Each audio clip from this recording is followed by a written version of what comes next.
Vous savez, dans un pays où le Parlement ne parlemente plus, où on attend encore un gouvernement qui n'est toujours pas constitué depuis déjà plusieurs semaines, pouvoir dire aux Parisiennes et aux Parisiens, eh bien, vous reprenez le pouvoir sur vos vies, c'est de la démocratie. Et de la démocratie qui a été bien organisée, très bien organisée. Dans tous les arrondissements, les Parisiennes et les Parisiens ont pu aller s'exprimer. D'ailleurs, il y a plus de participation dans les arrondissements de l'Ouest parisien. Vous voyez, donc finalement, il y a eu une surmobilisation dans des endroits où on a voté plutôt contre la mesure que je proposais, mais qui reste très largement minoritaire sur Paris. Quelle est la plus forte légitimité? Celle de ne pas passer par une consultation citoyenne, comme nous aurions pu le faire, ou celle de faire que près de 80 000 personnes se déplacent pour donner leur avis et d'ailleurs participent au débat?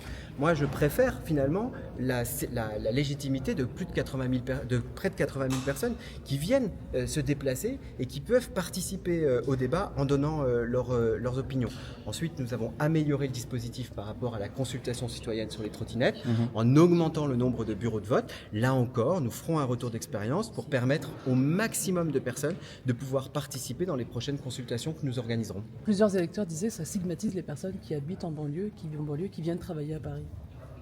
La mesure ou la consultation citoyenne? La mesure.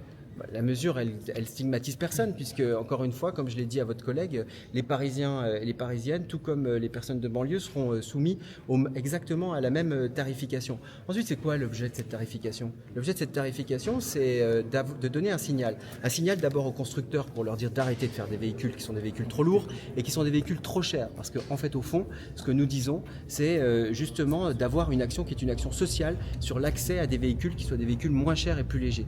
Et puis, la deuxième chose, c'est que oui, nous appelons les usagers et les usagères à utiliser d'autres moyens de mobilité ou d'autres moyens de transport que de la voiture, et a fortiori quand ce sont des très grosses voitures qui sont aussi très chères. Donc on ne stigmatise aujourd'hui personne, mais oui, nous sommes engagés dans une politique qui est une politique de réduction de la place de la voiture et de son usage.